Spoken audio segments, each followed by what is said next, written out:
था हरि राम प्रकाश, एक unemployed civil engineering graduate. Police के अनुसार ये मेंटली डिस्टर्ब था। चौथी खबर, गौ हत्या के पीछे मुरादाबाद में यूपी पुलिस ने अरेस्ट किया 4 लोगों को, जिनमें से एक था बजरंग दल का लीडर। ये एक मुसलमान आदमी को एक झूठे केस में फंसाने की कोशिश कर रहे थे, इसलिए इन्होंने खुद गौ हत्या कर दी। हेलो फ्रेंड्स, नमस्कार, सलाम, आदाब। हाजिर हूँ मैं आपका दोस्त इजराइल चौधरी, फिर से एक नए वीडियो के साथ। आप सबको मालूम है कि चुनाव का दौर चल रहा है, और अगर ये चुनाव का दौर भी नहीं होता तो भी फिलहाल जो सत्ता पक्ष के लोग हैं, बीजेपी पार्टी के लोग हैं, वो लोगों का ब्रेन वॉश कर रहे हैं। और पॉइंट की बात यह है कि ब्रेन वॉश मेजोरिटी का कर रहे हैं। ब्रेन वॉश दरअसल किया भी मेजोरिटी का ही जाता है, क्योंकि मेजोरिटी अगर आपके साथ होगी तो फिर आपको कोई हरा नहीं पाएगा। जैसे हिटलर ने भी मेजोरिटी का ही ब्रेन वॉश किया था, और एक काल्पनिक जो कहीं नहीं है, दिखाई नहीं देता, नजर भी नहीं आता, जिसके होने का कोई इम्कान भी नहीं है, एक ऐसा डर आपके दिमाग में बिठाया जाता है और आपको डराया जाता है, और फिर हिटलर हीरो बन के आ जाता है और आपको बचा लेता है। इस प्रकार आप दूसरे लोगों को तो बिल्कुल भूल ही जाते हैं, और बस एक इंसान आपकी नजर में हीरो नहीं, भगवान तक हो जाता है। दुख की बात यह है कि our country is also suffering this। हमारे देश में कुछ ऐसा ही हो रहा है। लोगों को डराया जाता है। मेजोरिटी में कौन है? बहुसंख्यक लोग, हिंदू समाज के लोग। उनको डराया जाता है कि आपको मुसलमानों से खतरा है, जबकि इतनी मुद्दत से एक साथ चले आ रहे हैं, तब तक कोई खतरा नहीं हुआ। आपको मुसलमानों से खतरा है। मुसलमानों की संस्कृति ऐसी है, वैसी है। मुसलमान तो खूनी, पैदाइशी पैदाइशी खूनी होते हैं। अगर कहीं किसी मुसलमान ने कत्ल कर दिया तो पूरे समाज को टारगेट किया जाता है कि मुसलमान तो पैदाइशी खूनी होते हैं, जबकि अपराधी अपराधी होता है। अपराध हिंदू भी करते हैं, लेकिन वहां पर समुदाय को नहीं, सिर्फ एक नाम को टारगेट किया जाता है। और अगर किसी मुसलमान ने हिंदू समाज के किसी व्यक्ति के साथ कुछ खुदा न करे कोई अनहोनी कर दी है, तो उसको तो बहुत बहुत गोदी मीडिया द्वारा खूब उछाला जाता है। लेकिन अगर किसी हिंदू ने मुसलमान लड़की के साथ भी कुछ गलत किया है और वो हिंदू है, तो उस समुदाय से नहीं जोड़ा जाता। कोशिश की जाती है कि उस खबर को दबा दिया जाए। और अगर वो बीजेपी पार्टी से ताल्लुक रखता है, जुल्म करने वाला जालिम, तो फिर तो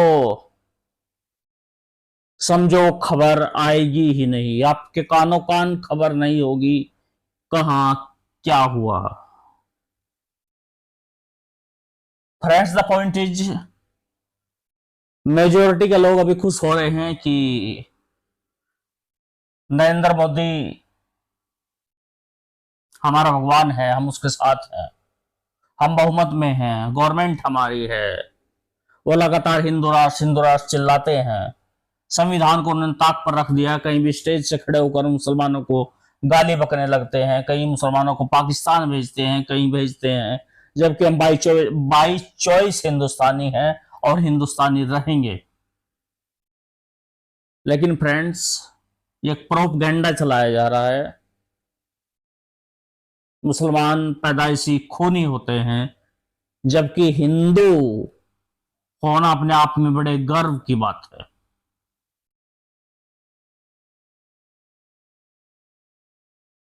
फ्रेंड्स, मैं तो कहूंगा कि हिंदुस्तानी होना गर्व की बात है, हिंदू मुस्लिम बात की चीज है। लेकिन अगर आपका भी ब्रेन वॉश हो चुका है तो आपको मेरी बात चुभ रही होगी, लेकिन आने वाले कुछ समय में फिर जब आप इनको सिर पर बिठा लोगे तो फिर ये आपके साथ भी जुल्म होगा। यही हिटलर ने भी किया था, बिल्कुल हिटलर ने भी यही प्रयोग किया था, और फिर मेजोरिटी के लोगों को ही टारगेट किया गया था। माइनॉरिटी हालांकि मेजोरिटी का क्या बिगाड़ सकती है, फिर भी माइनॉरिटी का काल्पनिक एक झूठा बना बनाया डर दिखाकर मेजोरिटी का ब्रेन वॉश किया गया, और फिर जब मेजोरिटी ने उन्हें सिर पर बिठाया तो फिर मेजोरिटी के साथ क्या हुआ अब आप भली बात ही जानते हैं। अगर आप भी नहीं संभले तो फिर कभी नहीं संभलोगे। अब अगर माइनॉरिटीज के साथ नाइंसाफी हो रही है तो कल मेजोरिटी के लोग भी अपने आप को तैयार रखें, नहीं तो इस अंधभक्ति की दलदल से निकल जाएं और इस चक्कर में ना पड़े। फ्रेंड्स, इसी से रिलेटेड हमारी आज की वीडियो है, तो चलिए वीडियो देख लेते हैं पहले।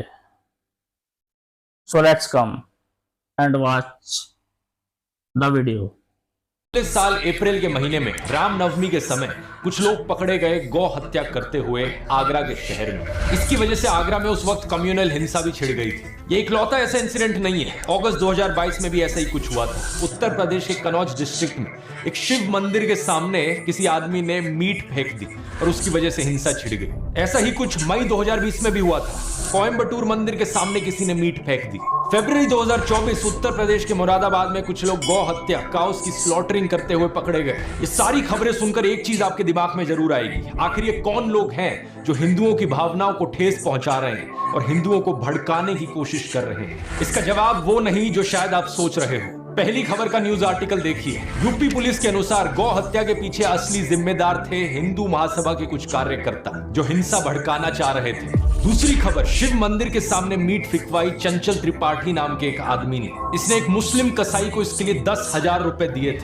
इसके पीछे कारण था कि वहां के SHO हरिश्याम सिंह के खिलाफ बदला लेना चाह रहा था। तीसरी खबर, कोयम्बटूर के मंदिर के सामने मीट फेंकने वाला आदमी था हरिराम प्रकाश, एक unemployed civil engineering graduate. Police के अनुसार ये मेंटली डिस्टर्ब। चौथी खबर, गौ हत्या के पीछे मुरादाबाद में यूपी पुलिस ने अरेस्ट किया 4 लोगों को, जिनमें से एक था बजरंग दल का लीडर। ये एक मुसलमान आदमी को एक झूठे केस में फंसाने की कोशिश कर रहे थे, इसलिए इन्होंने खुद गौ हत्या कर दी। हैरानी की बात यह कि ये काम करने के लिए इन्होंने खुद एक मुस्लिम आदमी की मदद ली। इन खबरों के पीछे की सच्चाई सुनकर अगर आप हैरान हो रहे हो तो आराम से बैठ जाओ। आधे घंटे में मैं सुनाने वाला हूं, अपनी आंखें और कान खोलकर ध्यान से सुनना। हमारे देश में एक भयंकर माफिया चलाया जा रहा है व्हाट्सएप और मीडिया के जरिए, जिसका सिर्फ एक मकसद है, सभी हिंदुओं को ब्रेन वॉश करना और तानाशाह के हाथों कठपुतली बना देना। मैंने पिछले वीडियो में समझाया था दोस्तों कि कैसे किसी भी देश का कोई भी डिक्टेटर हो, वो हमेशा देश की मेजॉरिटी कम्युनिटी को अपना टारगेट बनाता है। भारत के केस में मेजॉरिटी कम्युनिटी है हम हिंदुओं की, और हमें ब्रेन वॉश करने के लिए जो व्हाट्सएप पर माफिया चल रहा है वो 4 डिपार्टमेंट्स पर काम करता है। पहला डिपार्टमेंट जो आपके अंदर गर्व और अहंकार भरता है। कहा जाता है कि आप हिंदू कितने महान हो, specially so called upper caste हिंदुओं को एक गर्व दिया जाता है। चाहे आपने कुछ पर्सनल लाइफ में अचीव किया हो या ना किया हो, आपको कहा जाता है कि आप महान हो क्योंकि आप इस जात इस धर्म में पैदा हुए हो। हिंदू धर्म में जिस व्यक्ति का जन्म होता है वो व्यक्ति बहुत ही भाग्यशाली होता है। दूसरा डिपार्टमेंट कहता है कि आप पर सदियों से अत्याचार हुआ है, ये देखो आप कितने बड़े विक्टिम हो। तीसरा डिपार्टमेंट, आप खतरे में हो, देखो हमें उन लोगों से खतरा है, वो कभी भी आकर हमें खत्म कर सकते हैं। और चौथा डिपार्टमेंट जो नरेंद्र मोदी को मसीहा बनाता है, आपको कहा जाता है कि अगर आपको कोई बचा सकता है तो सिर्फ वही एक इंसान है जो आपको आकर बचाएंगे, इसलिए सिर्फ उन्हें ही वोट दो। दुनिया का सबसे बेस्ट प्राइम मिनिस्टर है, बाप जो पैदा किया उससे बड़ा मोदी है, उतना वो भगवान है। भगवान भारत के भगवान का वरदान बन के आए। इस वीडियो में तीसरे और चौथे डिपार्टमेंट को गहराई से समझते हैं, ये जानने के लिए कि लोगों को क्या क्या दिखाया जाता है उन्हें ब्रेन वॉश करने के लिए।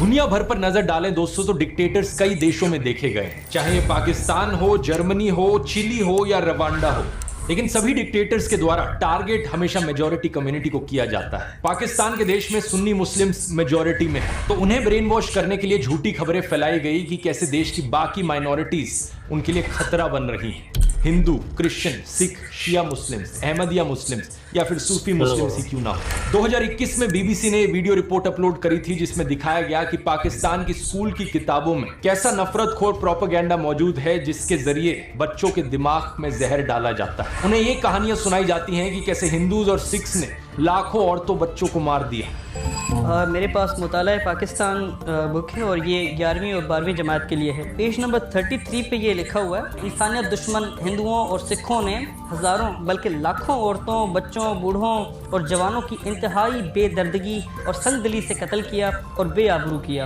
और इतना ही नहीं, यहूदियों को भी इस्लाम का दुश्मन बताया जाता है। इसके अलावा इस 2016 की रिपोर्ट को देखो या फिर इस 2021 की रिपोर्ट को देखो जिसमें बताया जा रहा है कि कैसे अहमदिया मुसलमानों के खिलाफ भी हेट स्पीच देखने को मिलती है पाकिस्तान में। इस सब नफरत का नतीजा ये हुआ है कि पाकिस्तान आज के दिन बहुत ही बुरी हालत में है। बिल्कुल बिल्कुल पॉइंटेड।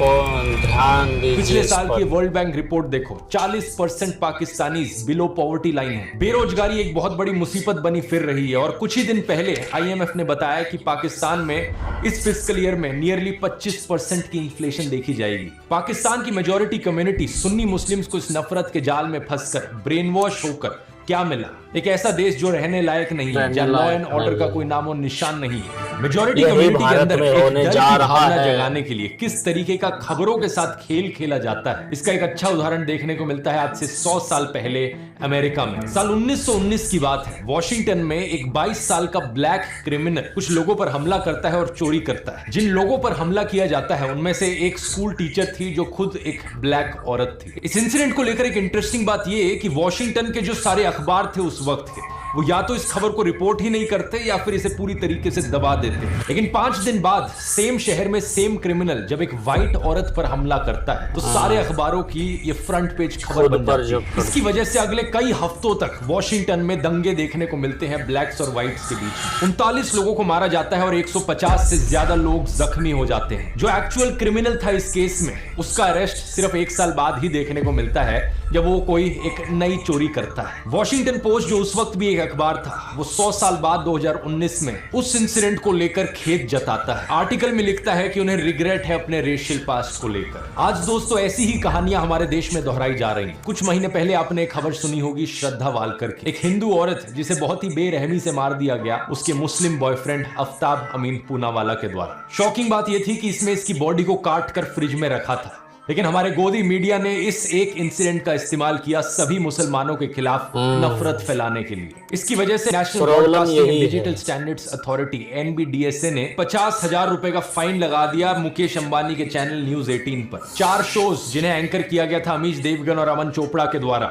इन्होंने नफरत फैलाई थी। 1 लाख रुपए का फाइन टाइम्स नाउ नव भारत पर भी लगाया गया इसी चीज को लेकर। इस इंसिडेंट का इस्तेमाल करके सोशल मीडिया पर भी भरपूर तरीके से नफरत फैलाई गई। एक गोदी इन्फ्लुएंसर ने बॉलीवुड एक्ट्रेस सोनाक्षी सिन्हा की फोटो अपलोड करी उनके मुस्लिम दोस्त के साथ। श्रद्धा की खबर को देखते हुए शत्रुघ्न सिन्हा ने दहेज की लिस्ट से फ्रिज को हटा लिया। सुदर्शन न्यूज ने एक प्रोग्राम चलाया जिसकी हेडलाइन थी मेरा अब्दुल ऐसा नहीं है की हकीकत। एक और गोदी इन्फ्लुएंसर ने ट्विटर पर पोस्ट किया आपका अब्दुल भी वैसा ही है। जी न्यूज ने ट्वीट करके प्रोग्राम चलाया मेरा अब्दुल वैसा नहीं है वालों के लिए सबसे बड़ा सबक है ये केस। और ऑफ कोर्स व्हाट्सएप माफिया ने भी अब्दुल शब्द का इस्तेमाल करके बहुत सारे जहरीले मैसेजेस फैलाए। ये सारे पोस्ट और मैसेजेस सिर्फ एक चीज साबित करना चाहते हैं कि हर एक मुसलमान आदमी एक पोटेंशियल खूनी है। अब्दुल शब्द का प्रयोग यहाँ पर सभी मुसलमानों को डिनोट करने के लिए किया जा रहा था। कुछ ही दिन पहले एक और ऐसी खबर आई कर्नाटका से, जहां पर एक मुस्लिम आदमी फयाज ने एक हिंदू लड़की नेहा को मार दिया। एक बार फिर से ये सारे गोदी इन्फ्लुएंसर्स और व्हाट्सएप माफिया को चलाने वाले एक्टिवेट हो गए और सभी मुसलमानों के खिलाफ नफरत उगलने लग गए। मकसद सिर्फ एक, हिंदुओं को ब्रेन वॉश करो और हिंदुओं के अंदर डर बिठाओ कि हिंदू खतरे में है और हमें अगर इस खतरे से बाहर निकलना है तो मोदी को वोट देना होगा। अब जिन लोगों को ब्रेन वॉश ऑलरेडी किया जा चुका है उन्हें इस चीज में कुछ भी गलत नहीं लगेगा। वो कहेंगे क्या गलत है इसमें, ये मर्डर यहां पर हुआ, मुसलमान ने किया, ये सारे मुसलमान ऐसे ही होते हैं। उन्हें अगर आप बोलने की कोशिश करोगे तो सिर्फ 1-2 इंसिडेंट्स है, वो आपको 10 ऐसे इंसिडेंट्स गिना देंगे। शारदा आफ्ताब, नेहा फयाज, साक्षी साहिल खान, निकिता तौसीफ, अरशद प्रभा, अंकिता शाहरुख, रितिका सईद, मानसी दीक्षित, मुजम्मिल, इन सभी केसेस की लिस्ट सुनाने के बाद ये आपसे कहेंगे ये देखो, कहा था ना मैंने, ये सारे मुसलमान ऐसे ही होते हैं, ये सारे के सारे पोटेंशियली खूनी होते हैं। क्या है इसके पीछे का सच, इस खबर को देखो। श्रद्धा वालकर के केस के 2 हफ्ते बाद एक और केस हुआ था पांडव नगर में। अंजन दास नाम के एक आदमी को उनकी पत्नी पूनम के द्वारा मार दिया गया और श्रद्धा के केस की तरह उसकी भी बॉडी को काट कर फ्रिज में स्टोर किया गया। इतना ही नहीं, इसके 3 महीने बाद इस खबर को देखिए। नजफगढ़ के पास मित्राऊ गांव में साहिल गहलोत ने अपनी live in partner Nikki Yadav को मार दिया। मारने के बाद उसकी बॉडी को अपने ढाबा में फ्रिज में रखा। सेम दिन उसने एक आदि भी कर ली। इन दोनों केसेस की डिटेल्स बिल्कुल वही श्रद्धा आफ्ताब केस वाली डिटेल्स है। सिर्फ एक फर्क, इन दोनों केसेस में कोई हिंदू मुस्लिम का एंगल नहीं है जैसा उस वाले में। इसलिए आपने इन खबरों के बारे में कहीं सुना ही नहीं होगा और ना ही मीडिया वालों ने इस खबर को चलाया होगा। इस रिपोर्ट को देखिए। बिहार के वैशाली डिस्ट्रिक्ट में अमन कुमार सिंह ने एक 17 साल की लड़की सोनम परवीन को मार डाला। हिंदू लड़का मुस्लिम लड़की, इसलिए गोदी मीडिया इसकी बात करेगा ही नहीं। न्यूज 18 हिंदी की वेबसाइट पर एक खबर जरूर छपी, लेकिन इन्होंने लड़के का नाम नहीं लिखा। बस ये लिखा कि हत्या के पीछे प्रेम प्रसंग की आशंका जताई जा रही है। यूपी के शामली डिस्ट्रिक्ट से इस खबर को देखिए। नाइमा उर्फ ईशा अपने घर से भाग गई और एक लव मैरिज करी अंशु के साथ। अंशु एक शार्प एज हथियार से ईशा पर हमला करता है और इसे मारने के बाद उसकी बॉडी कुएं में फेंक देता है। वहां के एसपी ने इंटरोगेशन के बाद बताया कि हस्बैंड अंशु ने अपना गुनाह कबूल किया। रसूलपुर गांव की इस न्यूज रिपोर्ट को देखिए। 20 साल की गुलनाज खातून को जिंदा जला दिया गया एक आदमी और उसके दोस्तों के द्वारा, क्योंकि उसने मैरिज प्रपोजल रिफ्यूज कर दिया था। यहाँ अक्यूज्ड कौन था? सतीश कुमार राय। पिछले साल जब साक्षी और साहिल खान की खबर मीडिया में फैलाई जा रही थी तो उससे कुछ दिन पहले एक और वैसा ही इंसिडेंट हुआ था। बिहार का एक लेबरर रामानुज साहू सूरत गया अपने परिवार से मिलने। उसका अपनी पत्नी रेखा के साथ झगड़ा हुआ और उसने रेखा पर 10 बार चाकू से वार किया। जब उसकी 19 साल की बेटी ने अपनी मां को बचाने की कोशिश करी तो उसने उसे भी मार डाला। नजफगढ़ की इस खबर को देखिए। विपुल सिंह नाम का आदमी खुले में धमकी देता है कि वो मुसलमान औरतों को मोलेस्ट करेगा और मारेगा। दिल्ली पुलिस और एनसीडब्ल्यू ने इस पर कॉग्निसेंस भी लिया। या फिर 5 महीने पहले की कर्नाटका की इस रिपोर्ट को देखिए। 39 साल का आदमी प्रवीण अरुण, इसने अपनी 21 साल की एयर होस्टेस कोलीग आयनाज के साथ दोस्ती करी। जब आयनाज ने इससे कम्युनिकेट करना बंद कर दिया, ये उसके घर में गया और उसे मार डाला। और इसके बाद इसने उसकी मां को भी मार डाला, उसकी बड़ी बहन को भी मार दिया और उसके छोटे भाई 14 साल के उसको भी मार दिया। फिर से हिंदू आदमी है, मुस्लिम औरत है, तो गोदी मीडिया इसकी बात नहीं करेगा, ना ही आपको व्हाट्सएप पर सुनने को मिलेगी। 20 दिन पहले की इस खबर को देख लीजिए। 26 साल की रुखसार उर्फ रिया को उसके लिव इन पार्टनर ने मार डाला और उसकी बॉडी को एक कबर्ड में स्टफ कर दिया। अक्यूज्ड कौन था? विपुल टेलर नाम का आदमी। जब दैनिक जागरण में एक खबर छपी तो इन्होंने लड़की का नाम कहीं मेंशन नहीं किया अपने आर्टिकल में। अब इस खबर को देखिए। बेंगलोर में रहने वाला प्रदीप एक रुखसाना नाम की औरत से संबंध बनाता है। दोनों का साथ में बच्चा होता है। रुखसाना उससे शादी करना चाहती है, लेकिन वो ये नहीं चाहता था, तो उसने रुखसाना का खून कर दिया। ये भी कुछ ही दिन पहले की खबर है कर्नाटका से। मेरा एक ही सवाल है नफरत फैलाने वाले नमूनों से। आपको मैंने इतने सारे केसेस गिना दिए यहाँ पर पिछले 1-2 सालों के, जहां पर हत्या करने वाला एक हिंदू था। तो क्या यहां पर यह कहा जा सकता है कि हर हिंदू आदमी यहां पर एक पोटेंशियल खूनी है? ऑब्वियसली नहीं कहा जा सकता। देश में 55 से 60 करोड़ हिंदू आदमी रहते हैं। इन 20-30 केसेस को लेकर जनरलाइज नहीं किया जा सकता कि सारे हिंदू लड़के ऐसे होते हैं, और ठीक इसी तरीके से मुसलमानों को भी जनरलाइज नहीं किया जा सकता। देश में रहने वाले करोड़ों मुस्लिम आदमी हैं, सारे के सारे पोटेंशियल किलर नहीं होते। ये एज्यूम करना एक बहुत ही बेवकूफी वाली चीज है और ये आपका नफरत खोर माइंडसेट दिखाती है। अगर आपको ऐसा लगता है तो बड़े अफसोस की बात है, मुझे कहना पड़ रहा है कि आपका ब्रेन वॉश हो चुका है। एनसीआरबी की रिपोर्ट क्राइम इन इंडिया 2022 के अनुसार देश में 4.5 लाख क्राइम्स हुए हैं औरतों के खिलाफ इस 2022 के साल में। इन 4.5 लाख क्राइम्स में से 28,522 एफआईआर दर्ज कराई गई मर्डर की, जिनमें से 8,125 फीमेल्स। अब एक साल में अगर 8,000 से ज्यादा मर्डर के केसेस हो रहे हैं जहां पर औरतों को मारा जा रहा है, तो ऑब्वियस सी बात है इनमें से कुछ मर्डर्स ऐसे होंगे जो एक मुसलमान आदमी ने किए होंगे, कुछ ऐसे होंगे जो एक हिंदू आदमी ने किए होंगे। हर तरह के परम्यूटेशन कॉम्बिनेशन यहां पर आपको मिल जाएंगे। हिंदू आदमी हिंदू औरत, मुस्लिम आदमी मुस्लिम औरत, हिंदू आदमी मुस्लिम औरत, या मुस्लिम आदमी हिंदू औरत। और सिर्फ हिंदू मुस्लिम ही नहीं, सभी धर्मों के आपको कॉम्बिनेशन मिल जाएंगे, क्योंकि 8,000 यहां पर बहुत बड़ा नंबर होता है। प्रॉब्लम यह है कि जिन लोगों का ब्रेन वॉश हो चुका है उनकी आवाज सिर्फ तब निकलती है जब उन्हें दिखता है कि हत्या करने वाला एक मुस्लिम आदमी था और जिसकी हत्या हुई वो एक हिंदू औरत थी। लेकिन इन सब लोगों के मुंह पर चुप्पी लग जाती है जब दिखता है कि यहाँ एक हिंदू औरत को हिंदू आदमी के द्वारा मारा गया, या फिर एक मुस्लिम औरत को हिंदू आदमी के द्वारा मारा गया। किसी भी नॉर्मल इंसान में अगर इंसानियत है तो वो इन सभी केसेस के खिलाफ आवाज उठाएगा जहां जहां औरतों का अत्याचार हो रहा है। कोई भी सेंसिबल आदमी यहां पर कहेगा सरकार को कि यहां सारे क्राइम्स को क्यों नहीं रोका जाता जो सारी औरतों के खिलाफ हो रहे हैं। असलियत में सॉल्यूशन ढूंढने की जरूरत है इस चीज को लेकर। ऐसा तो होगा नहीं कि पुलिस एक एरिया को सेफ बनाएगी सिर्फ हिंदू औरतों के लिए और मुस्लिम औरतों के लिए वो एरिया अनसेफ रहेगा।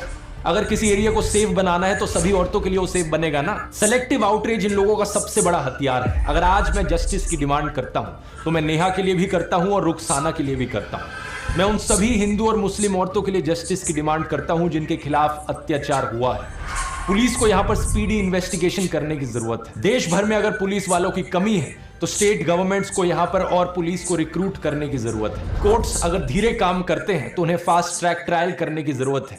तारीख पे तारीख देना उन्हें बंद करना होगा और खून करने वाला चाहे हिंदू हो या मुसलमान हो उन सबको स्ट्रिक्टेस्ट पनिशमेंट दी जानी चाहिए। अब मैं इन बीजेपी वालों को चैलेंज करता हूं कि ये सेम चीज बोलकर दिखाएं। इनका एक भी नेता एक भी कार्यकर्ता ये सेम चीज बोल नहीं पाएगा, हिम्मत ही नहीं होगी, क्योंकि अगर इन्होंने ये चीज बोल दी तो इनका पूरा का पूरा सिस्टम खत्म हो जाएगा। हिंदुओं को ब्रेन वॉश करने का इनका यही तरीका है और इसके बिना इनका धंधा ही नहीं चलेगा। अरे किसी और धर्म की औरत को लेकर जस्टिस की डिमांड करे वो तो बहुत दूर की बात है। ये हिंदू औरतों के लिए भी जस्टिस की डिमांड नहीं करेंगे अगर इन्हें दिखा कि बीजेपी इन्वॉल्व है कहीं पर। अगर किसी हिंदू औरत को किसी हिंदू आदमी के द्वारा मारा गया किसी बीजेपी रूल्ड स्टेट में या किसी कल्प्रिट का कोई बीजेपी कनेक्शन निकल जाए तो इनके मुंह बिल्कुल बंद हो जाते हैं। दिसंबर 2019 में देख लो क्या हुआ था जब farmer BJP MLA Kuldeep Singh को कॉन्विक्ट किया गया किडनैपिंग और मोलेस्टिंग के केस में। इस केस में बहुत से विटनेसेस की मौत हो गई थी और इनके कार्यकर्ताओं ने क्या किया, इनके सपोर्ट में रैली निकाली थी।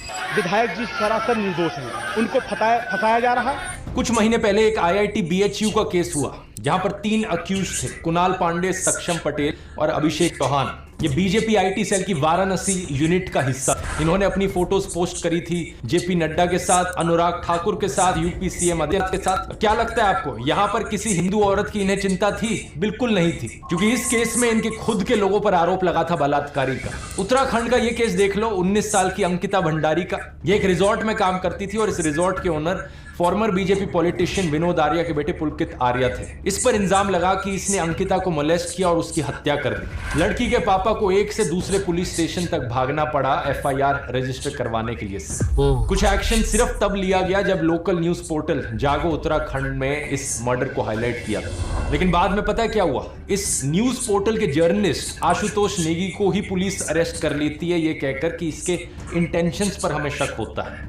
अंकिता भी हिंदू थी, लेकिन क्या व्हाट्सएप पर आपने इस मैसेज को पढ़ा? कभी नहीं पढ़ा होगा, क्योंकि इनका माफिया चल रहा है। श्रद्धा वालकर की केस में तो मुस्लिम ऑर्गेनाइजेशन जमात इस्लामी हिंद ने उसे कंडेम भी किया और किलर को लेकर हार्शेस्ट पनिशमेंट भी मांगी। नेहा फयाज के केस में अंजुमन इस्लाम कम्युनिटी के मेंबर्स ने कर्नाटका चीफ मिनिस्टर को लेटर भी लिखा, ये कहते हुए कि हम अक्यूज फयाज के खिलाफ सीवियर पनिशमेंट की मांग करते हैं। लेकिन जो व्हाट्सएप फॉरवर्ड्स आपके फोन में हर दिन हर शाम को आ रहे हैं वो व्हाट्सएप फॉरवर्ड्स आपको ये चीजें नहीं बताएंगे, क्योंकि उनका मकसद सिर्फ आपको ब्रेन वॉश करना है। वो सिर्फ आपके दिल के अंदर डर की भावना जगाना चाहते हैं कि आपको डर लगे मुसलमानों से और फिर इस डर के मारे आकर आप मोदी को वोट दो। मुझे बड़ा बुरा लगता है कहते हुए कि हमारे देश के प्रधानमंत्री के पास भी अब और कुछ बचा नहीं है। अब उन्होंने भी अपने भाषणों में ऐसे झूठ फैलाने शुरू कर दिए हैं कि हिंदुओं के अंदर डर बैठे और डर के मारे वो उन्हें वोट करें। ये संपत्ति इकट्ठी करके किसको बांटेंगे? जिनके ज्यादा बच्चे हैं उनको बांटेंगे, घुसपैठियों को बांटेंगे। पहली बात, कांग्रेस के पूरे मैनिफेस्टो में हिंदू और मुस्लिम शब्द का कहीं कोई जिक्र नहीं किया गया है और ना ही वेल्थ रीडिस्ट्रीब्यूशन शब्द आपको ये पूरे मैनिफेस्टो में कहीं मिलेगा। मेरी बात पर यकीन नहीं होता, आप इनका मैनिफेस्टो खुद जाकर देख सकते हो। कांग्रेस की वेबसाइट पर लिंक मैंने डिस्क्रिप्शन में भी डाल दिया है। Ctrl F करके वेल्थ रीडिस्ट्रीब्यूशन सर्च करने की कोशिश करना, कुछ नहीं मिलने वाला। उल्टा कांग्रेस के मैनिफेस्टो में बात करी गई है एजुकेशन की, हेल्थ केयर की, रोजगार की। इन्होंने कहा है कि ये 22 करोड़ लोगों को गरीबी से बाहर निकालेंगे, करोड़ों नौकरियां देंगे। राहुल गांधी ने अपनी स्पीच में भी ऐसा ही कहा था कि जितने रुपए नरेंद्र मोदी ने अडानी को दिए उतने रुपए ये गरीबों को देंगे, मजदूरों को, किसानों को और युवाओं को देंगे। जितना पैसा उन्होंने अरबपतियों को दिया उतना पैसा हम गरीबों को, पिछड़ों को, दलितों को, आदिवासियों को उठा के दे देंगे।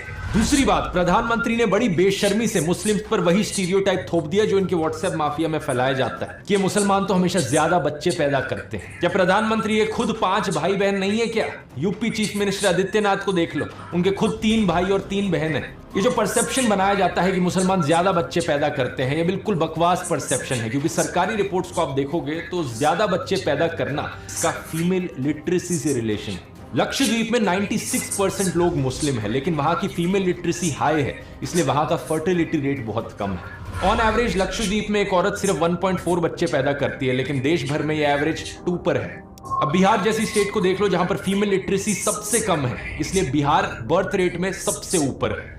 कुछ जगहों पर ये जो लोकलाइज ट्रेंड देखने को मिलता है जहां मुस्लिम्स का फर्टिलिटी रेट थोड़ा सा ज्यादा है बाकी रिलीजन से, इसके पीछे कारण भी लिटरेसी रेट है, क्योंकि हिस्टोरिकली मुस्लिम्स का लिटरेसी रेट हमेशा थोड़ा सा पीछे था, लेकिन अब मुस्लिम्स का बर्थ रेट सबसे तेजी से कम हो रहा है। लेकिन प्रधानमंत्री मोदी को इन फैक्ट से क्या फर्क पड़ता है? उनका तो एक ही फंडा है, झूठ बोलो, झूठ बोलो, झूठ बोलो। हमें सभी हिंदुओं को जागरूक करने की जरूरत है दोस्तों। जब ये डर का माहौल बनाने के लिए इनके पास असली खबरें खत्म हो जाती हैं, तो ये झूठी खबरें फैलाना शुरू कर देते हैं। श्रद्धा वालकर के केस में रशीद खान नाम के एक आदमी का केस निकल कर आया था। एक ऑन ग्राउंड न्यूज रिपोर्टर ने रशीद खान नाम के एक आदमी से बात करी जो श्रद्धा वालकर के मर्डर को जस्टिफाई कर रहा था। उसके खिलाफ एक FIR दर्ज करी गई और जब पुलिस ने उसे अरेस्ट किया तो पता है क्या पता चला? उस लड़के का नाम एक्चुअली में विकास कुमार था।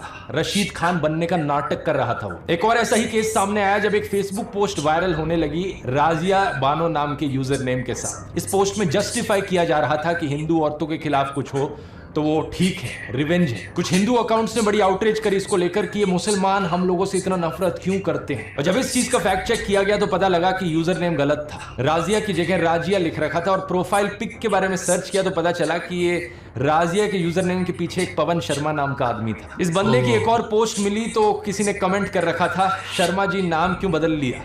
तो उस आदमी ने लाफिंग इमोजीज के साथ रिप्लाई किया, पवन भाई अब मुल्ली बनोगे क्या, सॉरी मुल्ला। और इसने रिप्लाई किया, just wait and watch dear. कुछ लोग नफरत के पागलपन में इतने अंधे हो गए हैं कि ये खुद से नफरत की खबरें फैलाते हैं ताकि इल्जाम वहां मुसलमानों पर डाला जा सके, उनकी इमेज को बदनाम किया जा सके। वीडियो के शुरू में मैंने आपको ऐसे ही कुछ किस्से सुनाए थे जहां पर बजरंग दल और हिंदू महासभा के मेंबर्स ने जाकर गौ हत्या करी, और वो भी इसलिए ताकि किसी मुसलमान पर इल्जाम डाला जा सके कहकर कि ये देखो ये मुसलमान लोग हैं जो हमारी गौ माता की हत्या करते हैं। यहां पर एक बहुत बहुत बड़ा खेल खेला जा रहा है दोस्त। झूठी खबरें कितनी ज्यादा फैलाई जा रही हैं आप यकीन नहीं करोगे। एक यूजर अभिषेक कुमार अपने आप को मोदी का परिवार कहते हैं, ये वीडियो शेयर करते हैं जहां पर कुछ लड़कियां एक आदमी के पीछे भागकर उसे डंडों से मार रही हैं। लिखा जाता है वीडियो कहां से है ये पता नहीं, लेकिन ये देखकर बहुत अच्छा लगा कि हिंदू बेटियों ने लव जिहादियों को सबक सिखाना शुरू कर दिया। अगर सर्च करके देखोगे वीडियो कहां से है, उत्तर प्रदेश का ये इंसिडेंट है 2018 का, और जिस आदमी को मारा जा रहा है उसका नाम है कपिल चौहान, क्योंकि वो लड़कियों को छेड़ा करता था। बात यहाँ पर ये नहीं है कि मुस्लिम ईव टीजर्स नहीं हो सकते, बिल्कुल हो सकते हैं। ऐसे भी मुस्लिम होंगे जो अपनी आइडेंटिटी हिंदू नामों के पीछे छुपा कर रखते हैं और हिंदू लड़कियों को ट्रैप करने की कोशिश करते हैं। जैसे कि जुलाई 2022 का केस यूपी के आजमगढ़ में। ऐसे भी मुस्लिम्स हैं जिन्होंने हिंदू मंदिरों के सामने कुछ गलत किया है, जैसे कि ये वेस्ट बंगाल टेम्पल का केस जहां पर एक मुस्लिम आदमी ने उसके सामने पेशाब कर दिया था। लेकिन बात मैं यहां पर यह कहना चाह रहा हूं कि लॉ एंड ऑर्डर हमेशा काम करना चाहिए, हर इंसान को पनिशमेंट मिलनी चाहिए, लेकिन आपको जो दिखाया जा रहा है वो सिर्फ एक साइड की खबरें दिखाई जा रही हैं। और ये जो नफरत फैलाई जा रही है ये सिर्फ मुसलमानों के खिलाफ नहीं है, बल्कि बीजेपी के खिलाफ जो भी आवाज उठाता है उसके खिलाफ सिमिलर तरीके से कैंपेन चलाई जाती है। एग्जाम्पल लेकर देख लो कांग्रेस का। ये खबर सुनी आपने कि कांग्रेस लीडर रशीद अलवी ने राम भक्तों को राक्षस कहकर बुलाया। सिर्फ व्हाट्सएप पर ही नहीं बल्कि इस खबर को तो कई गोदी मीडिया वालों ने भी चलाया था। After Salman Khurshid, another Congress leader sparks a row. Congress neta Alvi compares those chanting Ram Bhakts demon. Rashid Alvi साहब ने बोला कि ये जो जय श्री राम बोलते हैं ये सब राक्षस है, लेकिन ये सरासर झूठी खबर थी। सच बात यह है कि रशीद अलवी एक्चुअली में बात कर रहे थे रामायण की, जब मेघनाथ से लड़ते हुए लक्ष्मण अनकॉन्शियस हो जाते हैं और हनुमान उनके लिए जड़ी बूटी लेकर आते हैं। रावण कुछ राक्षसों को भेजता है जो अपने आप को एक साधु की तरह डिस्गाइज कर लेते हैं, कुछ ऐसे राक्षस जो खुद जय श्री राम का नारा लगाते हैं। यही चीज उनके द्वारा कही जा रही थी कि ये कुछ लोग जो राम का नाम ले रहे हैं ये असल में राक्षस हैं साधुओं के फेज में। वो अप्सरा बन जाती है और वो हनुमान जी से कहती है, हनुमान क्यों वक्त खराब कर रहे हो? तुम्हें तो सूरज निकलने से पहले जाना है संजीवनी बूटी लेकर। और ये जो सामने बैठा है जय श्री राम कह रहा है, मुनि नहीं, ये निश्चर घोरा, ये मुनि नहीं है, ये तो घोर राक्षस है। मैं आपसे बस इतनी बात कह के अब आपसे विदा लूंगा कि आज भी बहुत लोग जय श्री राम का नारा लगाते हैं, वो सब मुनि नहीं, वो निश्चर घोरा। बीजेपी वाले ये बात जानते थे, लेकिन जानबूझ के इनकी स्टेटमेंट को क्लिप किया गया ये दिखाने के लिए कि कांग्रेस मुसलमानों के साथ है, हिंदुओं के खिलाफ बोलती है। रवीश कुमार के साथ भी ये चीज अक्सर करी जाती है। दिल्ली में जब दंगे भड़के थे, शाहरुख नाम के एक आदमी ने गोलियां चलाई थी। व्हाट्सएप पर एक क्लिप काट कर डाली जाती है जिसके ऊपर नीचे कैप्शन लिखा जाता है, आतंकी शाहरुख को बचाने के लिए रवीश ने बताया उसे ब्राह्मण अनुराग मिश्रा।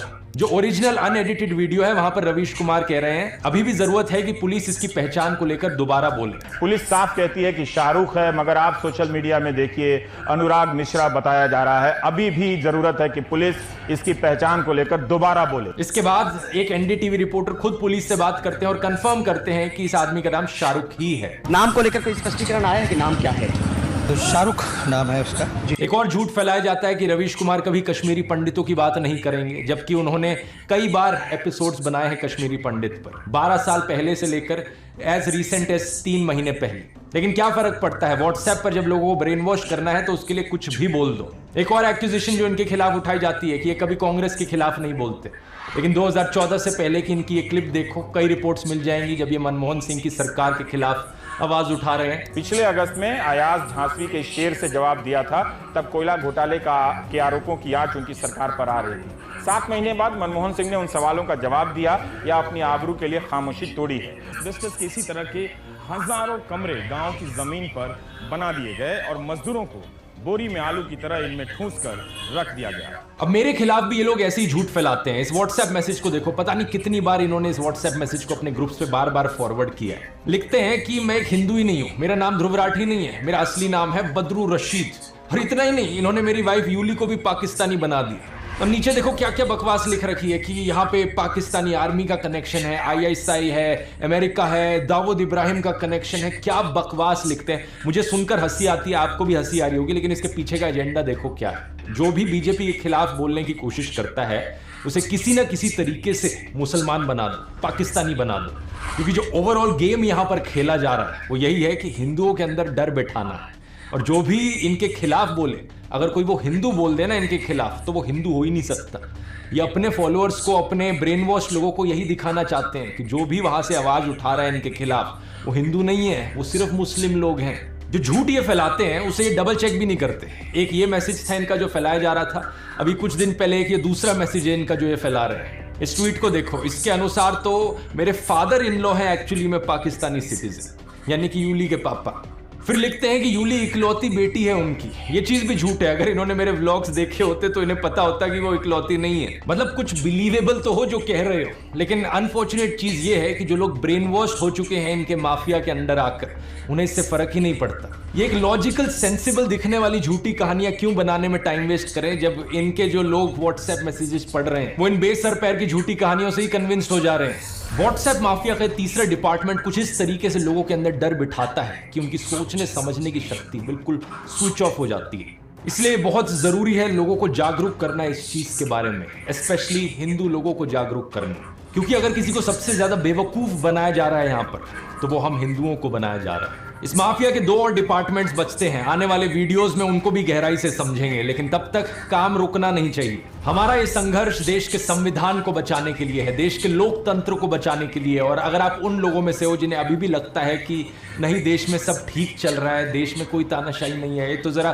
कुछ दिन पहले की इस खबर को देख लो जरा। सूरत की लोकसभा सीट पर क्या हुआ, कांग्रेस के कैंडिडेट को डिस्क्वालीफाई कर दिया गया और वहां बाकी 8 कैंडिडेट्स ने किसी ना किसी बहाने से विड्रॉ कर लिया, यानी कि इलेक्शन होने से पहले ही बीजेपी ने यह सीट जीत ली। इमेजिन कर सकते हो दोस्तों, लाखों लोग जो सूरत में रहते हैं उनका लोकतांत्रिक अधिकार उनसे इस तरीके से छीन लिया गया। इतना ही नहीं, अरुणाचल प्रदेश में भी ऐसा ही कुछ हुआ। बीजेपी ने 10 सीटें ऑलरेडी जीत ली वहां पर इलेक्शन होने से पहले ही। और इस खबर को देखो, जहां पर दिल्ली में वो चुनाव हारने वाले थे, उन्होंने इलेक्शन ही नहीं होने दी एमसीडी की। इससे पहले चंडीगढ़ की इलेक्शन में सीधा सीधा फ्रॉड करने की कोशिश करी गई थी बीजेपी को जिताने के लिए। मतलब समझ रहे हो आप इस सबका दोस्तों? जो पहले चंडीगढ़ में हुआ, जो आज सूरत में हुआ, वो कल पूरे हिंदुस्तान में होगा अगर इन्हें इसी तरीके से जीतने दिया गया तो। वन नेशन वन इलेक्शन तो सिर्फ दिखावे का फंडा लगता है। अगर देश इसी तरीके से आगे बढ़ता रहा तो यहां पर जल्द ही वन नेशन जीरो इलेक्शन होगी। चुनाव होने से पहले ही बीजेपी के कैंडिडेट्स जीतते जाएंगे। क्या आप ऐसा देश देखना चाहते हो जहां पर इलेक्शन के कोई मायने ही ना रह जाए? इस चुनाव में दोस्तों हमें अपनी पूरी जी जान लगानी होगी देश के लोकतंत्र को बचाने के लिए। मैंने तो अपना पूरा करियर यहां दांव पर लगा दिया है, क्योंकि मैं चुप नहीं बैठ सकता। मैं देश को ऐसी हालत में गिरते नहीं देख सकता। इसलिए मैं बार बार कह रहा हूं, अपनी आवाज उठाओ, क्योंकि शायद दोबारा कभी मौका ना मिले। 3 स्टेप्स मैं आपको दोबारा से बताना चाहूंगा। स्टेप 1, मेरे व्हाट्सएप चैनल को जाकर ज्वाइन करो। इसका लिंक इस क्यूआर कोड में मिल जाएगा, या लिंक डिस्क्रिप्शन में भी है। अगर ये लिंक आपके लिए खुल नहीं रहा तो व्हाट्सएप ऐप को अपडेट करो अपने फोन पर। चैनल ज्वाइन करने के बाद बेल आइकन दबाओ नोटिफिकेशन का। हमारा मिशन है 100 करोड़। हम व्हाट्सएप पर एक ऐसी आंधी लेकर आएंगे सच की कि इनका ये पूरा व्हाट्सएप माफिया दब जाएगा। स्टेप 2, वोट करना मत भूलना। वोट करना बहुत बहुत जरूरी है। अपने परिवार में, अपने दोस्तों तक ये चीजें पहुंचाओ। और स्टेप 3, जितना आप अपने आसपास के लोगों को जागरूक कर सकते हो करो। वीडियोस बना के करो, या घरों से बाहर निकलो, गांव में जाओ, मोहल्लों में जाओ, सड़कों पर घूमो, लोगों तक ये संदेश पहुंचाओ कि देश कितना खतरे में है। मुझे नहीं पता अंत में हमारी ये कोशिश सफल होगी या नहीं, लेकिन एक बात जरूर पता है मुझे, मैं अपने आप पर हमेशा गर्व करूंगा कि मैं चुप नहीं बैठा रहा। मैंने अपनी तरफ से पूरी कोशिश करी, आखिरी दम तक कोशिश करी। जय हिंद। तो फ्रेंड्स, आप देख रहे थे ध्रुव राठी को, और आप बहुत अच्छी तरीके से समझ गए होंगे कि ये क्या खेल चल रहा है। दूसरों का घर जलता देखने वालों, फूस का छप्पर आपका है। उसके कत्ल पर मैं चुप था, मेरा नंबर अब आया, अगला नंबर आपका है। फ्रेंड्स, अगर आपका ब्रेन में वो हो चुका है तो अपने ब्रेन को रिफ्रेश कीजिए। अगर नहीं हुआ है तो उसे यूज कीजिए, इतना जल्दी होने मत दीजिए, नहीं तो ये बहुत घातक सिद्ध होगा देश के लिए। अगर अभी आपको लग रहा है कि ये सब माइनॉरिटीज के लोगों पर जुल्म हो रहा है, तो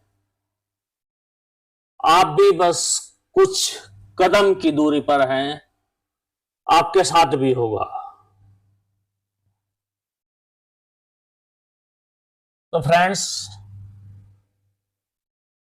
जो भी कुछ हम कहना चाह रहे थे, आई थिंक हमने आपको वो सब कुछ बताया, और आप समझ भी गए होंगे। सो फ्रेंड्स, आगे वीडियो बहुत लंबी हो जाएगी, तो इसलिए आज की वीडियो में बस यहीं तक लेते हैं आपसे विदा। मिलेंगे फिर किसी और नेक्स्ट वीडियो में, तब तक के लिए थैंक यू वेरी मच।